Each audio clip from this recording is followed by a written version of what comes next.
PET 4, segundos anos. Tema: as propriedades do som. Altura do som, notas musicais. A altura do som é uma qualidade das ondas que nos permite distinguir um som grave de um som agudo. Quanto mais agudo for o som, mais elevada será a sua frequência. Assim, na linguagem musical, um som agudo é alto e um som grave é baixo. Note que essa é uma classificação diferente daquela utilizada para a intensidade do som que foi apresentada na semana anterior. As notas musicais Dó, Ré, Mi, Fá, Sol, Lá, Si são caracterizadas por suas frequências. Cada uma dessas notas emite uma onda que vibra numa frequência específica. As notas de menores frequências são as notas graves e as de maiores frequências são as agudas. A tabela ao lado apresenta as notas musicais e os valores das frequências de cada uma delas. A nota Dó, cuja frequência vale 264 Hz, é classificada como grave, e a nota Si, de frequência igual a 495 Hz, é uma nota aguda. Se emitirmos a nota Ré por um piano e essa mesma nota for emitida na mesma intensidade por um violino, conseguiremos distinguir o som do piano do som do violino.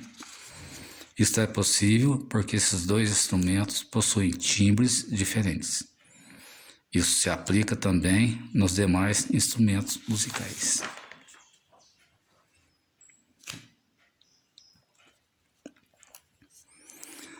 Cada um emite uma onda que apresenta uma forma própria, característica daquele instrumento.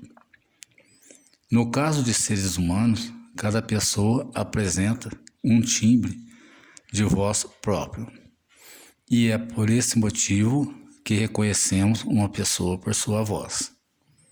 A imagem a seguir mostra as formas próprias de ondas sonoras emitidas na mesma frequência, ou seja, na mesma nota musical, por 3 instrumentos musicais diferentes: diapasão, flauta e violão, além da voz humana. As ondas se diferem pelos formatos das suas cristas e dos seus vales. Portanto, cada uma apresenta um timbre diferente. Tem aqui uma ilustração. O efeito Doppler. A imagem a seguir representa 2 pessoas, Cristina e Pedro. Ambos observam uma ambulância que se movimenta com sua sirene ligada. Essa ambulância se afasta de Cristina enquanto se aproxima de Pedro. Tem aqui o esquema, muito bem feito, muito bem explicitado. Na situação descrita acima, podemos considerar a ambulância como uma fonte sonora. Cristina e Pedro são os observadores. Como a fonte sonora está se afastando de Cristina, ela irá perceber o som da sirene com menor frequência. Isso significa que o número de ondas sonoras emitidas pela sirene que chegam às suas orelhas por segundo é menor que o número de ondas sonoras que chegam por segundo nas orelhas de Pedro, pois, para ele, a fonte sonora está se aproximando.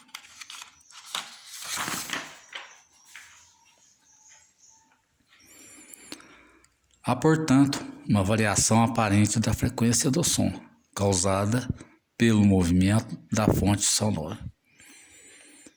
Isto ocorreria também caso a fonte estivesse em repouso e os observadores em movimento. Este efeito é denominado efeito Doppler e foi analisado no século XIX pelo físico austríaco Christian Doppler, que concluiu: O som de uma fonte sonora parece mais agudo se ela se aproxima do observador e parece estar mais grave no caso em que a fonte se afasta. Efeito Doppler da luz. O efeito Doppler não é um fenômeno específico do som. Ele ocorre também com outras ondas.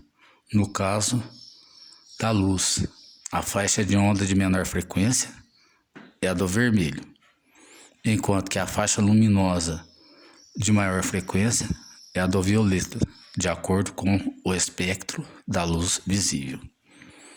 Mas o efeito Doppler da luz seria mais facilmente percebido se a fonte luminosa se movimentasse com velocidade tão elevada quanto a da luz. 3 vezes 10 oitava metros por segundo. Percebe-se esse efeito no caso de estrelas e galáxias que se afastam da Terra. Quando a fonte luminosa se aproxima, a frequência da luz percebida pelo observador é aparentemente maior que a frequência emitida.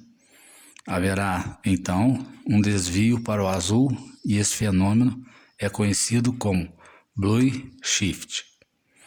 Em caso contrário, quando a fonte se afasta do observador, há um desvio para o vermelho e esse é chamado de red shift. Finalmente, terminamos a PET 4.